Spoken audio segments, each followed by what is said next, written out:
What's up, everybody? I'm on TV, and this is Hi guys, my name is Devin. Big Lou. A fun fact about this first episode, my guy Boogie, man, he inspired me to start podcasting, and this is one of the first few podcasts that I will have. My guy Boogie, he inspired me to start podcasting. So here's my first guest, Devin Lewis, as she already introduced herself. So let's get right into the questions. Perfect. How did me and you become best of friends, as you would say? Well, I started seeing you come around basketball games for sure. Yeah. Seen you hang around Kiki. Mm-hmm. My teammate, which is you're also friend. Yeah. And then I think our first hangout was bowling. Oh yeah. Because she was like, "Oh, Jamal wanna meet you, blah blah." Yeah. We want to do something. Wait, hold up. She told me you wanted to meet me. Oh, you ain't that superstar guy. No, I'm gonna tell you. She was like, I'm gonna tell you. Kiki was like, "Oh, Devin said that she wanted to go to SF with you, like bring Jamal because he seemed hella cool and I want to meet him." I was like, "Oh yeah, I'm down," but we never went. Yeah. But we was all supposed to go to SF. I remember that. I remember the whole SF plans, but I wouldn't say I was eager to meet you. I'm not gonna lie to you. I think it was more of like, "Oh yeah, Jamal could come." I'm like, "Who?" Yeah. But no, I think Kiki's story would be like crazy because Kiki didn't even like me when she first met me. She didn't like me, and I wasn't even like mean or nothing. She just didn't like me. Like I don't know, but that's just like her personality. She just don't like meeting new people. But me and her ended up being hella cool though. But yeah. So I think it was definitely bowling. Oh, and then after bowling, you're talking all that mess and Madden. Talking about, "Oh, you can't score on me." You bet me $20 that I just wouldn't score. Not I wouldn't beat you. I wouldn't score. I was like, okay, I don't really got the stakes like that in Madden. Even though I did beat you recently. But back then I didn't have the stakes like that in Madden. So I was like, you know what?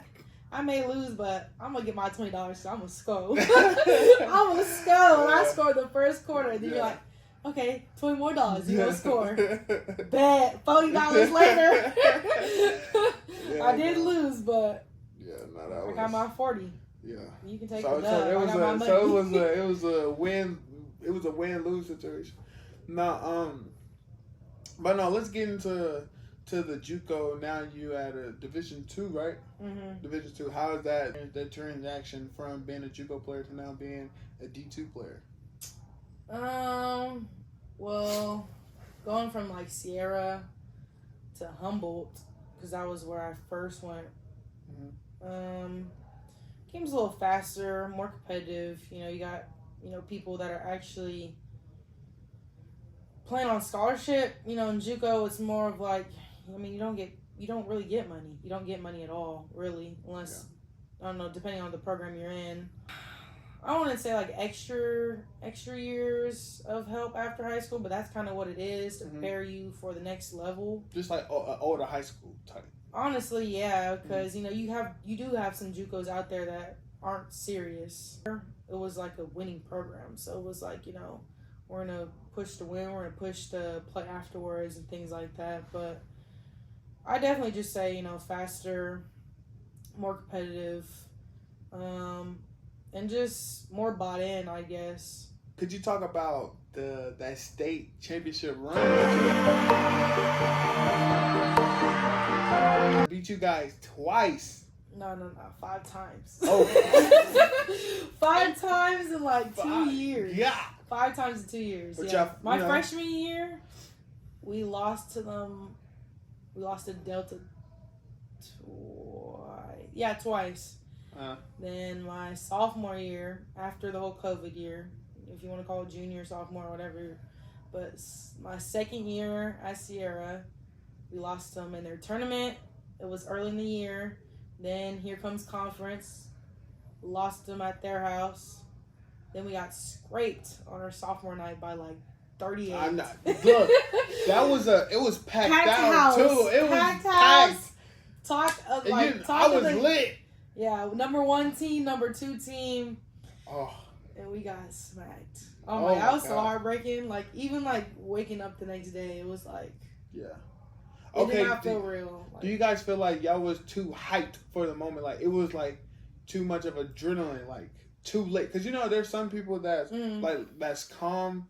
Like, when you see all these people come in the gym, you know, like, Juco is not really packed. Yeah. But this was packed out. It was packed. Out. Was it like... I'm not going to lie. Like, I didn't even notice how packed it was until I saw, like, film and pictures and stuff. Mm-hmm. Like, not saying that I don't see the crowd, you know, when I warm up. I don't, like, look in the stands and things like that. But, like, you know, it was noticeable that people filled the gym. But I don't think our team got like that. It was, I don't know, we just played sloppy game. There wasn't, like, an excuse, like, because of the crowd or the moment was too big for us. Like, we just played sloppy in the worst... I want to say the worst possible times, because when we needed to play big in the state, that was at that point. But I just say the sophomore night, we just played sloppy. We had a lot of turnovers. We weren't really, I want to say we weren't really used to the press, but a lot of teams didn't press us. And they sped us up, make us force shots that we weren't used to. We just weren't really in rhythm. Compared to the state game, we got pretty much everything we wanted. Oh, we got everything we wanted. Look. Everybody was scoring. Right? Everybody was making plays. We went on runs. Like, we controlled that game. Even in the last quarter, when they started creeping up, started, you know, making comeback, we still were confident in everything we did. But that sophomore night was a nightmare. Oh my gosh. Can I say something? Kiki is my witness. I don't know if I said this to you before the game, but Kiki is my witness. I said, y'all going to win this game if y'all put, what is her name? Kayla? The black girl. The one that had... I said, if they put Brianna on their guard, there's no way y'all lose this game. There's no way. And I was telling Kiki that she needed to tell the coach, look, Brianna, just put straps on her and y'all winning a game. And then they put her on her and y'all end up winning. She played great defense. I mean, I don't even think she was always a great defender. But, like, she came off the bench and she made big shots. Like, definitely the shot of the game was definitely her 3-pointer in the corner when they were going on their run in the fourth quarter. And she, like, just silenced them up. Yeah. That three was huge. Yeah. That three changed the game. But, I don't know. I feel like we all locked in defensively. I feel like we knew that we had to lock in defensively. Yeah. Like, the way that the locker room was, I remember the whole setup. When they had a long... No. That was the semifinal. I just remember us getting locked in the locker room. The way that we, like, just preached, like, you know, we're going to play defense. Even at just whole state tournament, like, we got to play defense. If you looked at when we played Moore Park, and then it was, like, COS, it was, like, Sequoias. Like, we locked up. We all did. Like, we all made big plays. Even people on the bench made big plays. Like, I remember Kim made an and one. Like, I had never seen her. I think that was her first and one of the season type thing. But we were making plays that I don't want to say that we weren't capable of, because we were definitely capable of. It was just like, I can tell that we were just so locked in. We wanted it. We definitely wanted it. And I think the Delta girls were obviously cocky, but I just think they just had it in the bag. Like, you look at the game before that game when we played Sequoias, and you see them in the background, like, watching our game. They're not even really paying attention to our game. Yeah. Like, they're laughing, giggling.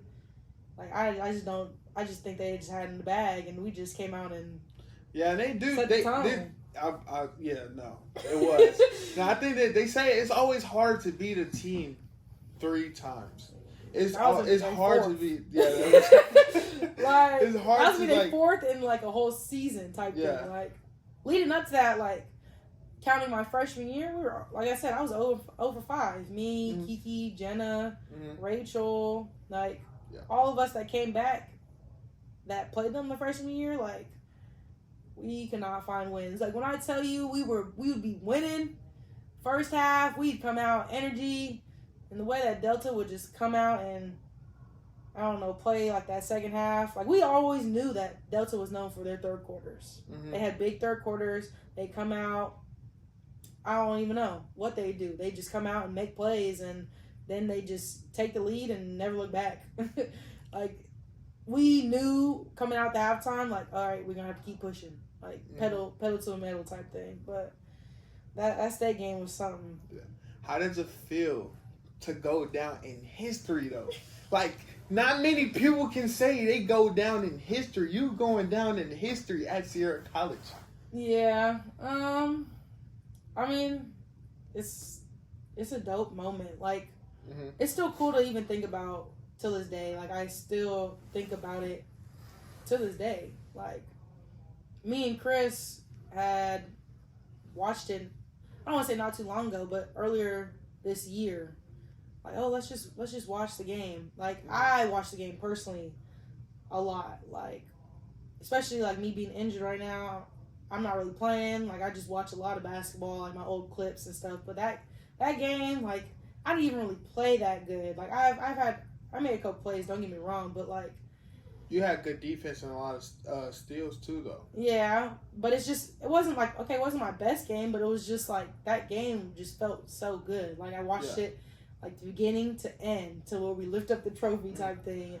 And just to be able to say, like, oh, like, I got a ring, and even, you know, some people don't make it a big deal out of JUCO level, but that thing was like trending through towns, through social media.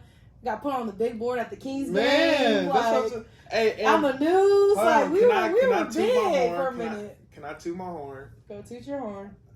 I was in the newspaper with them too. I just want to put that out there. One big picture. Here you go with your phone. Yeah, I was like, yeah. He definitely, hands down, was our number one supporter. There was no one else. For sure. I mean, obviously our parents and stuff, but like when it came to like students, nobody up there. Yeah, and I believe the reason why I was so much of a supporter is because that's like, I'm big on supporting. Like, if my girlfriend support, coaches support, like I'm parent support, like I'm very big on support. And once you guys became my friends, I'm like, bro, where I'm from, like, basketball games, we lit, we too turned. Yeah. We turned. So I'm like, once I got to y'all games and I ain't see nobody really there or everybody quiet and just clapping, I'm like, this ain't normal. But that's the thing, like we actually did have people there. Yeah. They just weren't as hyped as you. Yeah. Like, that was the biggest thing. Like, we definitely had people there, especially when I noticed it, especially when we went to other people's gym. Like we had people at our games all the time, whether it be alumni, I don't know, people from other schools, little kids coming to support us. Yeah. Like Coach Tom did and a they good get job the hoop at halftime too. Yeah, right. Coach Tom did a good job of just putting it out there, like making people come support us. That was also a big thing why a lot of people came to support us. But I don't know, I feel like Sierra, like Rockland, the Rockland area, like, gave us a lot of support. They big on support. Too. Yeah, they are big on support. The way that we fundraise too, the way that like people donated and things like that, that definitely, like, I could tell my freshman year, I'm like, dang, this city likes Sierra. Yeah. Likes the football, likes all all the sports, like the school in general. So yeah. So I'm like, once I got around you guys and started playing basketball and I'm cheering on them. Do you remember when I don't know if you know, but I almost got kicked out of one of you guys' games. I honestly, I think I remember, but it was versus Delta actually. It was versus Delta. I think that was the year I left though. No. It was because I remember you telling me a story about like how you got in with this guy in the stands, but no, it was Delta because the guy came. It was like, I feel threatened by this guy because he keeps standing up. Because I'm like, you know me, I'm cheering like, I'm cheering. And you're on the court sometimes. Let's go. Like, good shot. Yeah. And they're like, we feel threatened by this guy. We don't know if he's going to hit us off of a bad call or anything that like was that. the year after, though. No, that was the year I went to a softball game and I got thrown out of the softball game because I didn't know that you couldn't cheer how you cheer in basketball. Because I never knew anything about softball. And once I went there, I'm cheering like, and then they like, yeah, you gotta go. You gotta go. Yeah. Yeah, you're out of here, buddy. Yeah, no, it was, bro, I like had a great time at Sierra, actually, and I like got the most out of it. Yeah, definitely. Some of my best memories are there, and just my best times. And even some things I went through personally and stuff like that, like, hands down, like, I'd do it over again. And I'd like tell people, like, yeah, go Sierra. Definitely. Like, for any sport, though. Just because of the way the programs are ran, the coaches. I don't know. I just feel like it's top notch. Like, even when I went on my visit there, like, I remember my mom was like, oh, like, they really, take care of, like, I don't know, the athletes. Trainers do.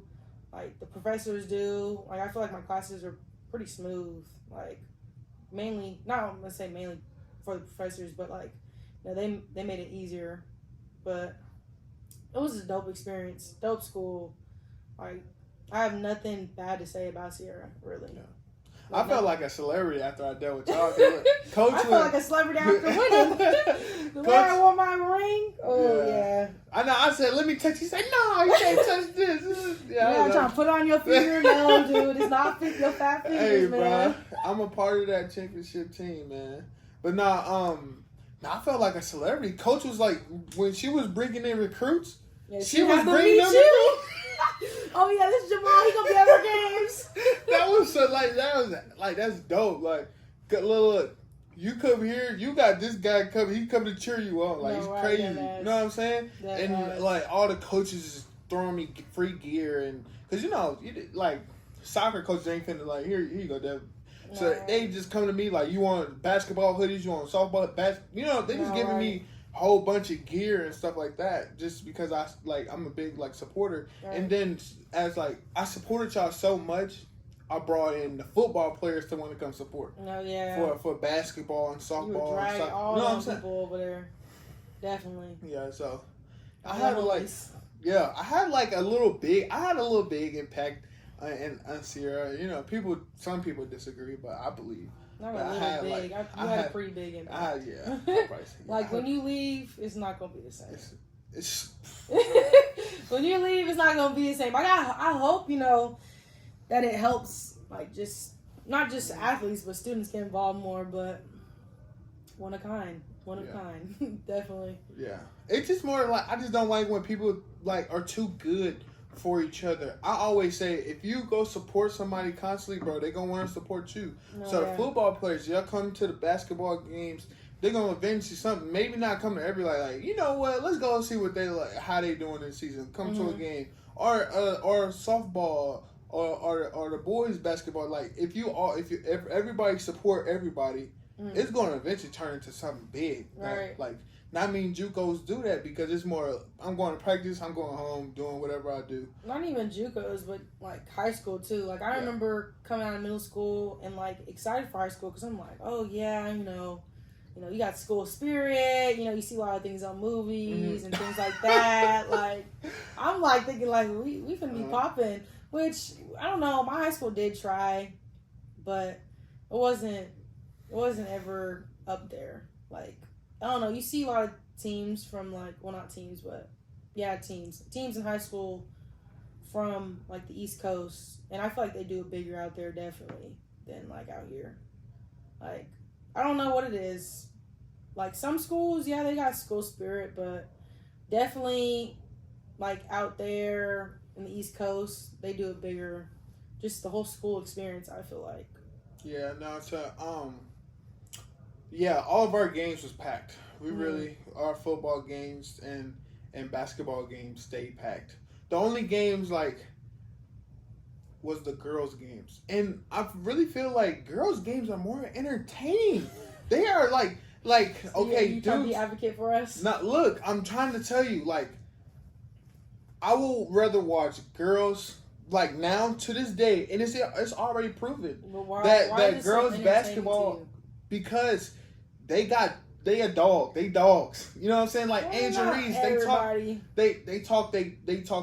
Like Angel Reese, they talk, and I don't like that. And I don't like how everybody portrays them. Oh, that's not classy. You supposed to be a girl. No, Oh yeah, we that's playing all part sports. Of the game. That's all part of the Yeah, game. we playing sports. I'm getting into you. I want you to feel bad about yourself, and I like that when girls do that. I don't like that.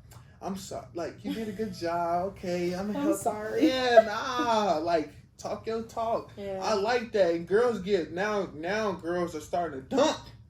Girls They start are. to dunk. Generation of James Dunk. dunking. That's so something. You know what I'm saying? That's entertaining. That's something I want to see. And to go, not to lead a situation, but LSU and Iowa views went crazier more than the boys. It's definitely like the game is definitely changing. Yeah. You can already see it. Like even just making a WNBA team in Oakland, for example. Like okay, can I speak on that with you? Go ahead. What's up with that? What's up with the WNBA? I feel like they don't know what they want. They don't know what they want, meaning how you're cutting star players. I don't think it's what they want. I just don't think they have a lot of money yet. Like yes, I feel like adding a team is gonna help that cutting because that means more players, more staff, and stuff like that. But that team comes with money. Not saying that all that money goes to them, but I'm saying like over the years, bringing in all that revenue and things like that helped add this team, and I feel like it's gonna keep adding teams over years. But it's just like a journey. It's just like it's gonna happen over time. It's not gonna happen over overnight. Like yeah, people want to see more teams, but it just can't. Oh yeah, 5 more teams are being added. Next season, like it just can't happen like that. Like they just don't bring in enough money for that. They are starting to bring in more money, yes, but it just takes time for all that stuff to build. Okay, do you feel like they deserve to have the same amount of money that men basketball players make? Yes and no. Like, okay, yes, they're professional athletes, but like I said, they don't bring in enough money. They don't bring in nearly the same amount of money as the men's do. They don't have 82 games. Right. They just don't have the same support as the men do, sadly. But like I said, I feel like over time it's going to get there. I don't think it'll ever be up there nearly the same, but I feel like over time it's going to go higher. Like women's pay is going to go higher. More teams, more players are going to be able to get involved. Like definitely over time, but it's hard to say. Oh yeah, where are you getting that money from to pay them? Right. Like, right. The money that they're getting is the money that from viewers, from people coming to games. That's the ticket pricing. That's all. All that thing is all together, and like where are you going to get the millions of? Where are you going to get the millions of dollars to pay Brittany Griner and all them? Like, yeah, like they may. So they're going to be losing money. They're like stars too, but we don't have enough money to provide to women's sports like that. Like that's just okay. That's just that. I got you. It's hard to sit there and be like, oh yeah, they deserve more pay. Where are you getting that money from? Right. Like, okay, like you're a star, but you're just, I don't know. Okay, so I have a question. I don't know. Do you watch women basketball? Like, players on the teams? Like, Yeah. Okay. Give me a starting 5, a mixture with boys and girls. Your starting 5. Like, you have a starting 5, and they got to play together. Well, who they playing against? Like they got okay. So let's say they go up against let's say what's a good team? And they'll go against your Celtics. Right? They go against your Celtics. Ain't nobody. Yeah, but you got to pick a starting 5 to at least compete or beat. Like, let's just be honest. Like, if I'm picking a starting 5 to be Celtics, I'm picking all men. No. But I'm saying I want a mixture of girls in there too. Like you gotta put. I feel like you gotta get a guard. How about this? To make it a little fair, you can get some girls on the. You can get some girls from college too. To make it a little fair. I'm doing Caitlin Clark. Okay. And Sabrina. Sabrina. Like what's the Kevin Durant, Steph Curry? Like I'm just doing some guards. Joker. Like that might be tough though. that that might but be you never tough. got 3 guards out there. You got some shooters. You got some Caitlin shooters. Clark, How much you Sabrina, think and she? Steph Curry. How much you think she gonna have though? I might go for 20. No. She going deep. I'm not saying that some girls can't hang with men because Mm-hmm. they definitely can. I feel like, but I don't know. I feel like it's different for women to be on the defensive end. Mm-hmm. For example, like when I was at Humboldt, like my coach used to bring her son in.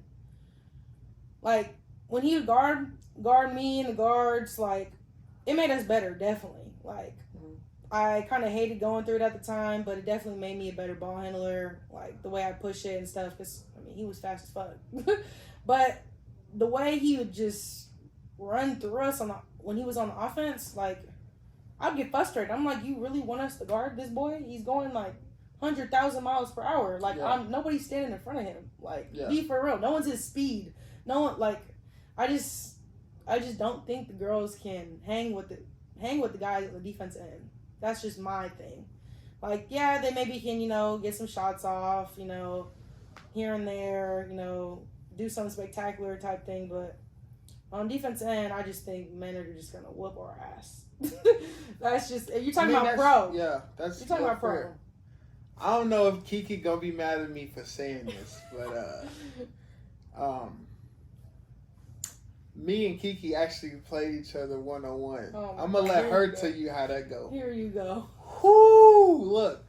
Look. I ain't played basketball since high school. In high school, I was 195 pounds. Oh, brother. I ended up being 300 pounds. Boy. Boy. You ain't beat me 1-on-1, though. Look. You don't want that. I'm trying to tell you, like, I'm a natural athlete. Like, I'm an athlete. I can do all things. Mm-hmm. A sharp shooter. I don't even have to, like, everybody be like, of course you probably won. You backed her down. I didn't take a layup. If you just stay on the perimeter, I'm locking you up. Hey, now man, you might be able to bite me down. I'm a small. You're hold big on. type thing, but hold on. If y'all want to see that, record it. Just let me know. I'm willing to do that. Wait till I'm healthy. Yeah, I'm gonna give you. Look, you don't want these problems. Yeah, you don't want these problems. During the summer before I head to Tennessee, we can get that work. I'm trying to tell you, I'm just gonna shoot. People don't know that's all I was in high school. I was a shooter. I was a sharpshooter at that, like lights out. I'm gonna have to put some clips in from my high school. I'm gonna have to put some clips in this video. Yeah. Whatever. I'm him. Question before we wrap it up. What is your plans after college? Do you believe that you're gonna go into coaching, or you're gonna try out for the WNBA, or I ain't going no WNBA, my guy. What's your plans? I mean, my dream is just to become a sports analyst, broadcaster. Mm-hmm. I just want to be in the sports industry. That's just my goal. Like, all my life I've been around sports. I've been playing all types of different sports, and I just know I just love watching it. I love playing them. Like, I just want to be around sports. I know I can talk sports. The IQ I have just for basketball in general, like, I just see things differently even before they happen. I just love the game. Love football. I love just sports in general. So I just see myself going that route. I know a lot of people can see me coaching just the way that I am on the court and, my leadership and this and that. But, I mean, I don't want to ever count it out because, there may be opportunities out there or whatever. But my dream job is to become a sports analyst. Like, if I had, like, my dream, it would be, to be on, like, inside the NBA with Shaq and them. Like, the way that they just sit there and just talk and joke around and crack jokes and things like that, like, I definitely want to be a part of that, part of them, their show, definitely. Okay. I feel that. Well, do you got anything else that you want to say to the audience, or you want to shout anything out? Let me know. No, not really. I'm just here chilling. talking. Yeah. Good vibes. yeah. Well, I want to say this. I actually brought up the podcast idea to her. Dreams that she wanted to do also was to start a podcast. Talked about it, definitely was interested. But I think what kind of made me take a step back is everybody's starting a podcast nowadays. Not saying that I can't do it, but I don't know. I feel like there was a time where it wasn't as big. I see a lot of like people retire and then go into, broadcast and things like that. Like you got Tony Romo and, just people that are retired or just trying to, still be engaged in the game somehow. And I feel like that's cool, but it's like, damn, like that's what I want to do. Like after my college days, like I just feel like I can take my, the way that my brain is and the way that it thinks and things like that. I feel like I can just still be, attached to the game. Yeah, like about you though, because you be having you come up with ideas and you be wanting to do them too at that point. The DJ. I still do that sometimes a little bit. I'm not gonna lie. We just talked about that. We was like, bro, like you want to start DJing, then you just like, Mom, guess what? What? I got the kid. I'm like, what the hell? Oh yeah, but I haven't really mastered nothing. It's not even. I mean, if I start doing it more, obviously I'll get better at it. But it's just honestly something I don't even call a hobby. Just something to get my mind off things and things like that. Yeah, no, I definitely understand where you're coming from. Well, guys, that's it for episode 1. And this is Marmar TV. What am I supposed to say? Oh my God. Let's do it again. What am I supposed to say? Take 2. What am I supposed to say? Devin, I'm your girl Devin, or something. We're you out. You just said this Marmar TV and you just like. And I'll point at you. It's your girl Devin. But yeah. Like I said again, this is episode 1 in the books. I'm Marmar TV. This is Devin. Here we are. Matter of fact, everybody in this bitch scream out for my ex. Yeah, for my ex.